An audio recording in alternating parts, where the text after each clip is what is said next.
ಉತಸ್ಯ ನ ಸರಸ್ವತಿ ಘೋರಾ ಹಿರಣ್ಯವರ್ತನಿ ವೃತ್ರಘ್ನಿ ವಷ್ಟಿ ಸುಷ್ಟುತಿಂ ಯಸ್ಯಾ ಅನಂತೋ ಅಹೃತಸ್ತ್ವೇಷಶ್ಚ ರಿಷ್ಣುರರ್ಣವಃ ಅಮಶ್ಚರತಿರುರುವತ್ ಶ್ರೀ ಗುರುಭ್ಯೋ ನಮಃ ಹರಿ ಓಂ. ಮಾಸ ಭವಿಷ್ಯ, ಜುಲೈ ತಿಂಗಳ ಮಾಸ ಭವಿಷ್ಯ ಹೇಗಿದೆ ಅನ್ನುವಂಥದ್ದನ್ನ ಈ ವಿಡಿಯೋಲ್ಲಿ ನಾವು ನೋಡೋಣ. ಏತನ್ಮಧ್ಯೆ ಗ್ರಹಸ್ಥಿತಿಗಳ ಅನುಸಾರವಾಗಿ ಯಾವ್ಯಾವ ಗ್ರಹಗಳ ಬದಲಾವಣೆಗಳಿದೆ ಅನ್ನುವಂಥ ಕುರಿತು ಮಾಹಿತಿಯನ್ನು ಕೊಡ್ತೇನೆ.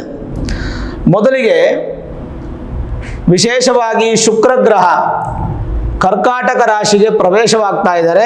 ದಿನಾಂಕ 6ನೇ ತಾರೀಕು 7ನೇ ತಿಂಗಳು ಶುಕ್ರ ಮಿಥುನ ರಾಶಿಯಿಂದ ಕರ್ಕಾಟಕ ರಾಶಿಗೆ ಪ್ರವೇಶವಾಗ್ತಾ ಇದ್ದಾರೆ. ಹಾಗೆ ಕುಜ 12ನೇ ತಾರೀಕಿನವರೆಗೂ ಮೇಷರಾಶಿಯಲ್ಲೇ ಇದ್ದು 12ನೇ ತಾರೀಕು ವೃಷಭ ರಾಶಿಗೆ ಪ್ರವೇಶವಾಗ್ತಾ ಇದ್ದಾರೆ. ಗುರುವಿನೊಂದಿಗೆ ಸೇರಿ ಗುರು ಮಂಗಲ ಯೋಗ ಅನ್ನುವಂಥ ಯೋಗವನ್ನು ಉತ್ಪತ್ತಿ ಮಾಡ್ತಾ ಇದ್ದಾರೆ. ಹಾಗೆ ಸೂರ್ಯ 16ನೇ ತಾರೀಕು ಕರ್ಕಾಟಕ ರಾಶಿಗೆ ಪ್ರವೇಶವಾಗ್ತಾ ಇದ್ದಾರೆ. ಮಿಥುನ ರಾಶಿಯಿಂದ ಕರ್ಕಾಟಕ ರಾಶಿಗೆ ಪ್ರವೇಶವಾಗ್ತಾ ಇದ್ದಾರೆ. ಸ್ನೇಹಿತನ ಮನೆಯಿಂದ ಇನ್ನೊಂದು ಸ್ನೇಹಿತನ ಮನೆಗೆ ಹೋಗ್ತಾ ಇದ್ದಾರೆ. ಇನ್ನು 19ನೇ ತಾರೀಕು ಬುಧ ಸಿಂಹರಾಶಿ ಅಂದರೆ ಕರ್ಕಾಟಕ ರಾಶಿಯಲ್ಲಿದ್ದಂಥ ಬುಧ, ಶತ್ರುವ್ಯ ಸ್ಥಾನದಲ್ಲಿದ್ದಂಥ ಬುಧ ಸಿಂಹರಾಶಿಗೆ ಪ್ರವೇಶ ಮಾಡ್ತಾ ಇದ್ದಾರೆ. ಹಾಗೆ 31ನೇ ತಾರೀಕು ಜುಲೈ ತಿಂಗಳು ಶುಕ್ರ ಶತ್ರುವಿನ ಮನೆಗೆ ಕರ್ಕಾಟಕ ರಾಶಿಯಿಂದ ಸಿಂಹರಾಶಿಗೆ ಪ್ರವೇಶವಾಗ್ತಾರೆ. ಇದು ಗ್ರಹಗಳ ಬದಲಾವಣೆ ಈ ಜುಲೈ ತಿಂಗಳಲ್ಲಿ ನಡೆಯುವಂಥದ್ದು. ಸರಿ, ಆಷಾಢ ಮಾಸ ಅನ್ನುವಂಥದ್ದು ಜುಲೈ ತಿಂಗಳಲ್ಲೇ ನಮಗೆ ಬರುವಂಥದ್ದು. ಪ್ರಾರಂಭ ಆಗೋದು ಯಾವಾಗ? 6ನೇ ತಾರೀಕು ಜುಲೈ ಅಂದರೆ 7ನೇ ತಿಂಗಳು. 6ನೇ ತಾರೀಕು 7ನೇ ತಿಂಗಳು 2024ಕ್ಕೆ ಪ್ರಾರಂಭವಾಗುವಂತಹ ಆಷಾಢ ಮಾಸ ಸಮಾಪ್ತಿಯಾಗೋದು 4ನೇ ತಾರೀಕು 8ನೇ ತಿಂಗಳು ಅಂದರೆ ಆಗಸ್ಟ್ ನಿಮಗೆ ಸಮಾಪ್ತಿಯಾಗತ್ತೆ. ಪೌರ್ಣಮಿ ಬಂದು 21ನೇ ತಾರೀಕು ಜುಲೈ ನಿಮಗೆ ಪೌರ್ಣಮಿ, ಗುರು ಪೌರ್ಣಮಿ ಅಂತ. ಆದರೆ ಹಿಂದಿನ ದಿನನೇ ಪ್ರಾರಂಭ ಆಗುತ್ತೆ, 20ನೇ ತಾರೀಕೆ ಪ್ರಾರಂಭ ಆಗ್ಬಿಡುತ್ತೆ ನಿಮಗೆ ಪೌರ್ಣಮಿ. 2 ದಿನಗಳ ಪೌರ್ಣಮಿ ಇರುತ್ತೆ, ಬಟ್ ಗುರು ಪೌರ್ಣಮಿ ಆಚರಣೆ 21ನೇ ತಾರೀಕು ಮಾಡುವಂಥದ್ದು. ಇನ್ನು ಅಮಾವಾಸ್ಯೆ ಆಗಸ್ಟ್ 4ನೇ ತಾರೀಕಿಗೆ ಅಮಾವಾಸ್ಯೆ ಸಮಾಪ್ತಿ ಆಗುತ್ತೆ. ಅವತ್ತು ಜ್ಯೋತಿರ್ಭೀಮೇಶ್ವರ ವ್ರತ, ನಾಗರ ಅಮಾವಾಸ್ಯೆ ಅಂತ ಹೇಳ್ತೀವಿ. ಅವತ್ತು ಆಷಾಢ ಮಾಸ ಸಮಾಪ್ತಿ. ಒಟ್ಟಾರೆ ಆಷಾಢ ಮಾಸದ ಬಗ್ಗೆ ತಿಳ್ಕೊಂಡ್ರಿ.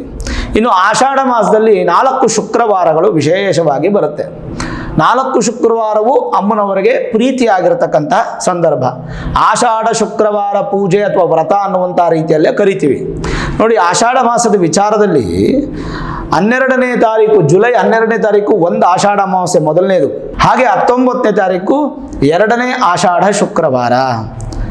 ಹಾಗೆ 26ನೇ ತಾರೀಕು ಜುಲೈ 3ನೇ ಆಷಾಢ ಶುಕ್ರವಾರ. ಹಾಗೆ ಆಗಸ್ಟ್ 2ನೇ ತಾರೀಕು 4ನೇ ಆಷಾಢ ಶುಕ್ರವಾರ. ಈ 4 ಆಷಾಢ ಶುಕ್ರವಾರದಲ್ಲೂ ಲಕ್ಷ್ಮೀ ಪೂಜೆಗೆ ಬಹಳ ವಿಶೇಷ. ಅದರ ಬಗ್ಗೆ ಇನ್ನೊಂದು ವಿಡಿಯೋ ಮಾಡ್ತೇನೆ ನಾನು. ಕಲಶ ಇಟ್ಟು ಲಕ್ಷ್ಮಿಯ ಪೂಜೆಯನ್ನು ಮಾಡುವಂಥದ್ದು ಬೆಳಗ್ಗೆ ಅಥವಾ ಸಂಜೆ 2 ಸಮಯದಲ್ಲೂ ವಿಶೇಷ. ಅದನ್ನು ನೋಡಿಕೊಂಡು ನೀವು ಮಾಡುವಂಥದ್ದು ಒಳ್ಳೆಯದು. ಇನ್ನು 16ನೇ ತಾರೀಕು ಜುಲೈ 16ನೇ ತಾರೀಕು ಉತ್ತರಾಯಣ ಪುಣ್ಯಕಾಲ ಹೋಗಿ ದಕ್ಷಿಣಾಯನ ಪುಣ್ಯಕಾಲ ಪ್ರಾರಂಭ ಆಗುತ್ತೆ. ಅಲ್ಲಿಗೆ ನಮಗೆ 6 ತಿಂಗಳು ದಕ್ಷಿಣಾಯನ ಅಂತ ಹೇಳ್ತೀವಿ. ಸೂರ್ಯ ತನ್ನ ಪಥವನ್ನು ಬದಲಾವಣೆ ಮಾಡಿ ಪ್ರಯಾಣ ಮಾಡುವಂಥ ಸಂದರ್ಭ ಪ್ರಾರಂಭ ಆಗುತ್ತೆ. ಸರಿ, ಹಾಗಾದರೆ ಹೇಗಿದೆ ದ್ವಾದಶ ರಾಶಿ ಗೋಚಾರ ಫಲದಲ್ಲಿ ಕರ್ಕಾಟಕ ರಾಶಿ?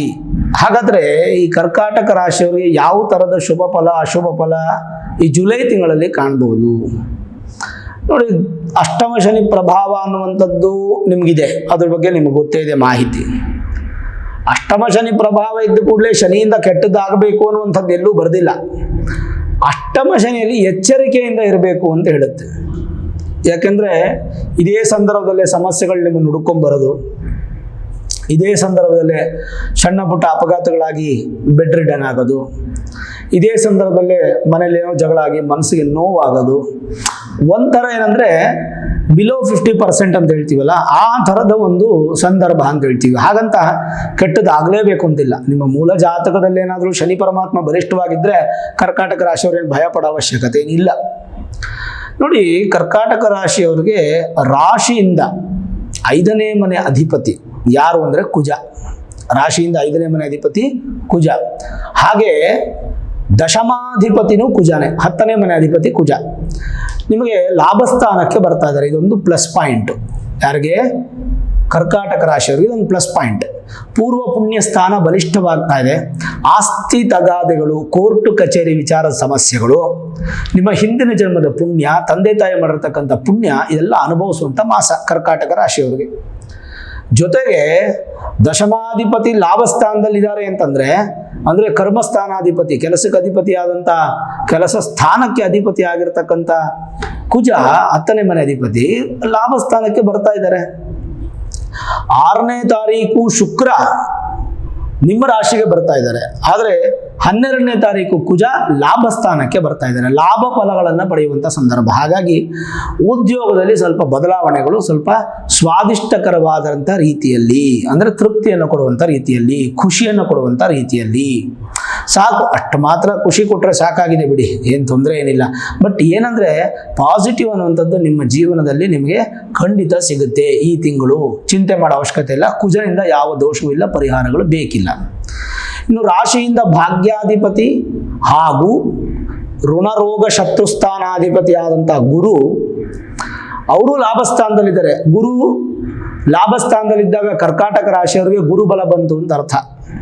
ಗುರುವಿನಿಂದನೂ ಯಾವುದೂ ಸಮಸ್ಯೆ ಇಲ್ಲ, ಭಾಗ್ಯಾಧಿಪತಿಗಳು ಶುಭ ಫಲ ಕೊಡ್ತಾನೆ. ಈ ತಿಂಗಳು ನಿಮ್ಗೆ ಅಭಿವೃದ್ಧಿ ಇಲ್ಲ ಒಪ್ಕೊಳ್ತೀನಿ, ಆದರೆ ಯಾವುದೂ ಸಮಸ್ಯೆಗಳು ಬರಲಿಕ್ಕಿಲ್ಲ, ಚಿಂತೆ ಮಾಡೋದು ಬೇಡ.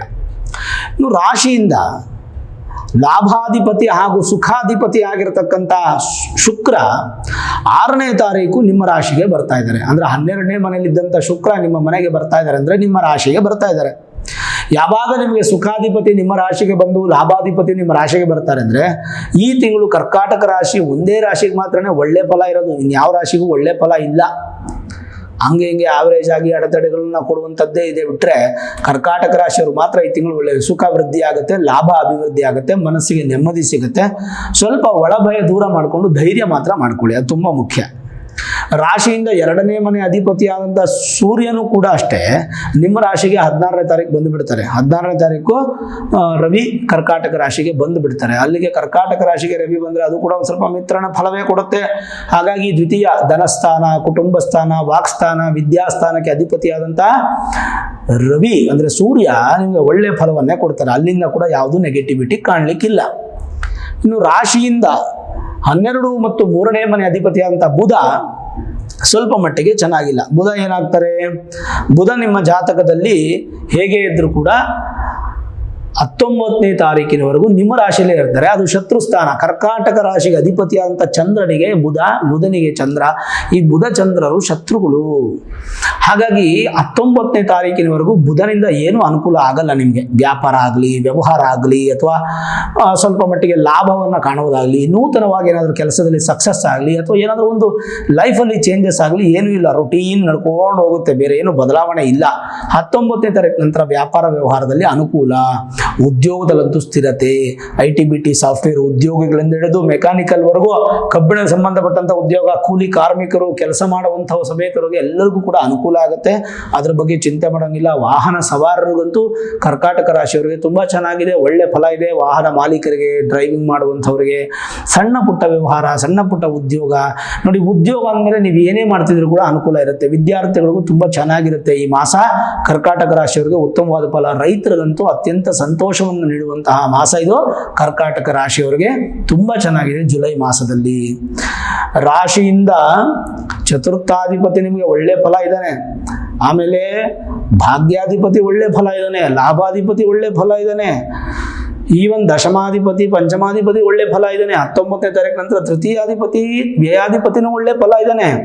ಹೀಗೆ ಹಲವಾರು ಒಳ್ಳೆ ಫಲಗಳನ್ನು ನಾವು ಕಾಣಬಹುದು. ಕರ್ಕಾಟಕ ರಾಶಿಯವರಿಗೆ ದೊಡ್ಡ ಪ್ರಮಾಣದ ಸಮಸ್ಯೆಗಳು ಈ ತಿಂಗಳಿಲ್ಲ. ಪರಿಹಾರ ಮಾಡಲೇಬೇಕು ಅನ್ನುವಂಥದ್ದಿಲ್ಲ. ಅಷ್ಟಮ ಶನಿ ಪ್ರಭಾವ ಇರೋದ್ರಿಂದ ಶನಿ ಪರಮಾತ್ಮನನ್ನು ದರ್ಶನ ಮಾಡುವಂಥದ್ದು, ವಾರಕ್ಕೊಮ್ಮೆ ಒಂದು ಶನಿವಾರ ದರ್ಶನ ಮಾಡುವಂಥದ್ದು, ತಿಂಗಳಿಗೊಮ್ಮೆ ಒಂದು ತೈಲಾಭಿಷೇಕವನ್ನು ಮಾಡಿಸುವಂಥದ್ದು ಮಾಡಿಸ್ಕೊಂಡು ಹೋದರೆ ಸಾಕು. ಬಿಟ್ಟರೆ ಬೇರೆ ಏನು ದೊಡ್ಡ ಪ್ರಮಾಣದ ಸಮಸ್ಯೆಗಳು ಅಥವಾ ಅಡೆತಡೆಗಳು ಇನ್ನೊಂದು ಮತ್ತೊಂದು ಮಗದೊಂದು ಈ ಥರದ್ದೇನು ಕಾಣಲಿಕ್ಕೆ ಯಾವುದು ದಾರಿ ಇಲ್ಲ. ಹಾಗಾಗಿ ಚಿಂತೆ ಮಾಡೋದು ಬೇಡ, ಧೈರ್ಯವಾಗಿರಿ, ಮುಂದೆ ಹೋಗಿ ನಿಮಗೆ ಖಂಡಿತ ಅನುಕೂಲ ಆಗುತ್ತೆ. ಸರಿ, ಈ ಜನರಲೈಸ್ ಆಗಿ ಹೇಗಿದೆ ಕರ್ಕಾಟಕ ರಾಶಿಯವರಿಗೆ ಅಂದರೆ ತೃಪ್ತಿದಾಯಕ, ಯತ್ನ ಕಾರ್ಯಗಳಲ್ಲಿ ಜಯಪ್ರಾಪ್ತಿ, ಸಹೋದರರಿಂದ ಉತ್ತಮವಾದಂಥ ಸಹಾಯ, ಹಾಲು ಮತ್ತು ಔಷಧ ವ್ಯಾಪಾರಿಗಳು, ಮೆಡಿಕಲ್ ಫೀಲ್ಡಲ್ಲಿ ಇರ್ತಕ್ಕಂಥವ್ರು, ಮೆಡಿಕಲ್ ರೆಪ್ರೆಸೆಂಟೇಟಿವ್ಸ್ ಜೊತೆಗೊಂಡು ಡಾಕ್ಟರ್ಸು, ನರ್ಸು, ಸ್ಟಾಫು ಅಥವಾ ಮೆಡಿಕಲ್ ಶಾಪ್ ನಡೆಸುವಂಥವ್ರು, ಮೆಡಿಕಲ್ ಕಾಲೇಜ್ ನಡೆಸುವಂಥವ್ರು ಅಥವಾ ದೊಡ್ಡ ದೊಡ್ಡ ಮಲ್ಟಿ ಸ್ಪೆಷಾಲಿಟಿ ಹಾಸ್ಪಿಟ್ಲು, ಸಣ್ಣ ಸಣ್ಣ ಕ್ಲಿನಿಕ್ಕು, ಆಯುರ್ವೇದ ಡಾಕ್ಟ್ರು, ಅಲೋಪತಿ, ಸಿದ್ಧ ಈ ಥರ ವೈದ್ಯಕ್ಕೆ ಸಂಬಂಧಪಟ್ಟಂತ ಯಾವುದೇ ವಿಚಾರದಲ್ಲೂ ತೊಂದರೆ ಇಲ್ಲ, ಉತ್ತಮ ಫಲ, ಅಭಿವೃದ್ಧಿ. ಕಬ್ಬಿಣದ ವ್ಯಾಪಾರಿಗಳಿಗೆ ಶುಭ ಫಲ, ಭೂಮಿ ಸಂಬಂಧಪಟ್ಟಂತ ವ್ಯಾಪಾರದಲ್ಲಿ ಉತ್ತಮ ಲಾಭ, ಅಧಿಕ ತಿರುಗಾಟ ಜಾಸ್ತಿ ಇರುತ್ತೆ, ಆ ತಿರುಗಾಟದಿಂದ ಸ್ವಲ್ಪ ಧನ ನಷ್ಟ ಎಚ್ಚರವಾಗಿರಬೇಕು. ಮನಸ್ಸಿಗೆ ನಾನಾ ವಿಧ ಯೋಚನೆಗಳು ಬರುತ್ತೆ, ಆ ಯೋಚನೆಗಳನ್ನ ನೀವು ಸರಿ ಮಾಡ್ಕೋಬೇಕು, ಇಲ್ಲಾಂದ್ರೆ ಸ್ವಲ್ಪ ಮಾನಸಿಕ ತೊಂದರೆ, ರೋಗಗಳು ಬರುತ್ತೆ. ವಿದ್ಯಾರ್ಥಿಗಳಿಗೆ ಅತ್ಯಂತ ಶುಭ ಮಾಸ, ಪರೀಕ್ಷೆ ವಿಚಾರದಲ್ಲಿ ಸಿದ್ಧತೆಗಳು, ಅದರಲ್ಲಿ ನಿಮಗೆ ಸಕ್ಸಸ್ ಆಗುತ್ತೆ. ರಾಜಕೀಯ ವ್ಯಕ್ತಿಗಳು ಕೂಡ ಅಭಿವೃದ್ಧಿ ಆಗುತ್ತೆ. ಮಾನನಷ್ಟ ಇತ್ಯಾದಿಗಳು ಏನೂ ಬರುವಂಥ ಸಾಧ್ಯತೆಗಳಿದ್ರು ಅಡೆತಡೆಯಾಗಿ ದೂರ ಆಗುತ್ತೆ. ಕೋಪ ಜಾಸ್ತಿ ಇರುತ್ತೆ, ಅದನ್ನು ಕಂಟ್ರೋಲ್ ಮಾಡ್ಕೋಬೇಕು. ನೀರಿನ ವ್ಯಾಪಾರಿಗಳಿಗೆ, ತೈಲ ವ್ಯಾಪಾರಿಗಳಿಗೆ ಅತ್ಯಂತ ಶುಭ ಫಲ ಈ ಮಾಸ. ಸಂತಾನ ಅಪೇಕ್ಷಿತ ದಂಪತಿಗಳಿಗೂ ಶುಭ ಫಲ ಇದೆ. ಬಟ್ ಏನಪ್ಪ ಅಂದ್ರೆ ಆಷಾಢ ಮಾಸದಲ್ಲಿ ಸಂತಾನಕ್ಕೆ ಯಾರು ಪ್ಲಾನ್ ಮಾಡಲ್ಲ, ಹಾಗಾಗಿ ಮಾಡಬೇಡಿ. ಶುಭ ಕಾರ್ಯದ ಬಗ್ಗೆ ಆಲೋಚನೆ, ಅದೃಷ್ಟದ ಮಾಸ, ಆಕಸ್ಮಿಕ ಧನಲಾಭ, ಮನಸ್ಸಿಗೆ ಬಹಳ ಸಂತೋಷ, ಮುದ ನೀಡುತ್ತೆ. ಸ್ವಲ್ಪ ಮಟ್ಟಿಗೆ ಒಂದು ವಾರ ಚೆನ್ನಾಗಿರುತ್ತೆ, ಒಂದು ವಾರ ಚೆನ್ನಾಗಿಲ್ಲ, ಈ ಥರ ಬ್ಯಾಲೆನ್ಸ್ಡ್ ಆಗುತ್ತೆ ನಿಮಗೆ. ಬಟ್ ಸೋಂಬೇರಿತನ ನೀವು ಜಾಸ್ತಿ ಮಾಡ್ಕೊಳ್ಳೋಕ್ಬೇಡಿ, ಲವಲವಿಕೆಯಿಂದ ಇರಿ. ದಿನದ ಅಂತ್ಯದಲ್ಲಿ ಅತ್ಯಂತ ಶುಭ ಫಲ ಅಂದರೆ ಪ್ರತಿದಿನ ಸಾಯಂಕಾಲ ನಂತರ ಸ್ವಲ್ಪ ಶುಭ ಫಲ ಸಿಗುತ್ತೆ. ಆಹಾರದ ವಿಚಾರದಲ್ಲಿ ಕೂಡ ನಿಮಗೆ ಅನುಕೂಲ ಇದೆ, ಏನು ಹೊಟ್ಟೆ ಸಂಬಂಧಪಟ್ಟ ಸಮಸ್ಯೆಗಳಾಗಲಿ ಅದು ಇದು ಬರೋದಿಲ್ಲ. ಸ್ವಲ್ಪ ಮಟ್ಟಿಗೆ ಶೀತ ತೊಂದರೆಗಳು, ಜ್ವರ ಬರುವಂಥ ಸಾಧ್ಯತೆ, ಬೆಲೆ ಬಾಳುವ ವಸ್ತುಗಳಿಂದ ನೀವು ಸ್ವಲ್ಪ ದುಃಖ ಪಡ್ತೀರಾ, ಹುಷಾರಾಗಿಟ್ಕೊಳ್ಳಿ. ಕಳ್ಳತನವಾಗುವಂಥ ಸಾಧ್ಯತೆ ಅಥವಾ ಮಿಸ್ಪ್ಲೇಸ್ ಆಗುವಂಥ ಸಾಧ್ಯತೆ, ಅದರಿಂದ ನೀವು ಸ್ವಲ್ಪ ಮನಸ್ಸಿಗೆ ಬೇಸರ ಆಗ್ಬೋದು. ಓವರಾಲ್ ನೋಡಿದಾಗ ಕರ್ಕಾಟಕ ರಾಶಿಯವರಿಗೆ ಯಾವುದೇ ಥರದ ಕೆಟ್ಟದ್ದು ಸಮಸ್ಯೆಗಳು ಇಲ್ಲ. ನೀವೇನಾದರೂ ದೊಡ್ಡ ಪ್ರಮಾಣದ ಕೆಲಸಗಳು ಮಾಡಬೇಕಂದ್ರೆ ನಿಮ್ಮ ಮೂಲ ಜಾತಕವನ್ನು ನುರಿತ ಜ್ಯೋತಿಷ್ಯರಿಗೆ ತೋರಿಸಿ, Vedic astrology, higher astrology predictions ಅನ್ನು ಮಾಡಿಸಿ, ತದನಂತರ ಏನಾದರೂ ಮಾಡಬೇಕಂದ್ರೆ ಮುಂದಕ್ಕೆ ಮಾಡಿ. ರೊಟೀನ್ ಲೈಫ್ ನಡ್ಕೊಂಡು ಹೋಗುತ್ತೆ ಅಂದರೆ ಯಾವ ಜಾತಕ ತೋರಿಸ್ಕೋ ಅವಶ್ಯಕತೆ ಇಲ್ಲ. ಸಂತೃಪ್ತಿಯಿಂದ ಜೀವನ ಮಾಡಿ, ಏನೂ ತೊಂದರೆ ಇಲ್ಲ. ಶನಿ ಪರಮಾತ್ಮ ಮಾತ್ರ ಪ್ರತಿನಿತ್ಯ ಹೋಗಿ ಬನ್ನಿ, ಅಥವಾ ಪ್ರತಿ ವಾರಕ್ಕೂ ಒಮ್ಮೆ ಶನಿವಾರ ಹೋಗಿ ಬನ್ನಿ, ಅಥವಾ ತಿಂಗಳು ಒಂದ್ಸಲ ತೈಲಾಭಿಷೇಕವನ್ನು ಮಾಡಿಸಿ. ಇದನ್ನು ಮಾಡಿಸೋದ್ರಿಂದ ಪರಮಾತ್ಮನ ಆಶೀರ್ವಾದ ನಿಮ್ಮ ಮೇಲೆ ಬೀಳೋದ್ರಿಂದ ಖಂಡಿತವಾಗ್ಲೂ ಮತ್ತಷ್ಟು ಶುಭ ಫಲ ನಿಮಗೆ ಪ್ರಾಪ್ತಿಯಾಗುತ್ತೆ. ನೋಡಿದ್ರಲ್ಲ ವೀಕ್ಷಕರೇ, ಕರ್ಕಾಟಕ ರಾಶಿಯವರಿಗೆ ಹೇಗಿದೆ ಜುಲೈ ತಿಂಗಳ ಮಾಸ ಭವಿಷ್ಯ ಅಂತ. ಈ ವಿಡಿಯೋ ಇಷ್ಟ ಆಗಿದ್ರೆ ಲೈಕ್ ಮಾಡಿ, ಶೇರ್ ಮಾಡಿ, ಮುಖ್ಯವಾಗಿ ನಮ್ಮ ಚಾನೆಲ್ಗೆ ಸಬ್ಸ್ಕ್ರೈಬ್ ಮಾಡಿ, ಬೆಲ್ ಐಕಾನ್ ಅನ್ನು ಪ್ರೆಸ್ ಮಾಡಿ. ಪ್ರತಿನಿತ್ಯ ನಾನು ಪೂಜೆ ಮಾಡುವಂತಹ ನನ್ನ ಆರಾಧ್ಯ ದೇವಿ ಹೊರನಾಡು ಅನ್ನಪೂರ್ಣೇಶ್ವರಿ ಆಶೀರ್ವಾದ, ಅನುಗ್ರಹ ಸದಾಕಾಲ ಮತ್ತೊಮ್ಮೆ ನಿಮ್ಗೆ ಸಿಗಲಿ ಅಂತ ಪ್ರಾರ್ಥನೆ ಮಾಡ್ತಾ, ಸರ್ವೇ ಜನಾಃ ಸುಖಿನೋ ಭವಂತು, ಸಮಸ್ತ ಸನ್ಮಂಗಳಾನಿ ಭವಂತು.